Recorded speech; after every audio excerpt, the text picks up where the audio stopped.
Hey, Commonplace Church family, those of you who just been joining us in our time of seeking together, just wanted to say thank you guys for just being a part of this. This past week was, I think, a real powerful one. We saw God really move in a lot of ways, so I'm looking forward to sharing those with you in the upcoming weeks. But this week, our prompt, we're going to turn from, we were a place of adoration, which is a great place to start who God is. We're going to move to, this week, thanksgiving of what God has done. And our prompting passage this week is from Psalm 66, and it's actually kind of cool. It actually ties into a song that we do sing as we worship together, the song called Look What God Has Done. I don't even know who sings it, I can't remember, but it's a really good, powerful song. But I'm going to read the psalm, and then I just want to read the lyrics of the actual song that is from Psalm 66. It says this, Psalm 66, "Shout for joy to God, all the earth. Sing the glory of his name. Give him glorious praise. Say to God, how awesome are your deeds. So great is your power that your enemies come cringing to you. All the earth worships you and praises you. They sing praises to your name." Here's what say, "Come and see what God has done. He is awesome in his deeds towards children of man. He turned the sea into dry land. They passed through the river on foot. There did we rejoice in him, who rules by his might forever, whose eyes keep watch on the nations. Let not the rebellious exalt themselves. Bless our God, O peoples. Let the sound of his praise be heard, who has kept our soul among the living and has not let our feet slip. For you, O God, have tested.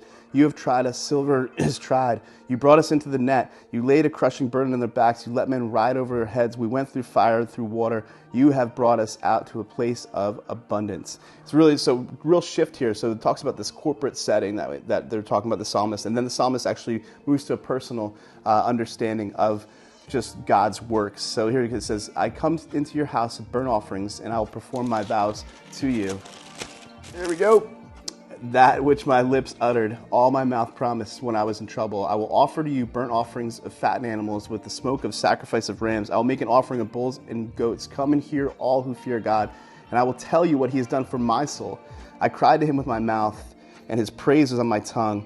If I had cherished iniquity in my heart, the Lord would not have listened, but truly God has listened. He has attended to be the voice of my prayer. Blessed be God, because he has not rejected my prayer or removed his steadfast love from me." So it's really a cool two-parter there where it comes together as corporate. Look what God has done. Look what he's done in the life of the psalmist, of the people of Israel. And we can kind of express the same thing. Look what God has done in the life of this church, of Commonplace Church.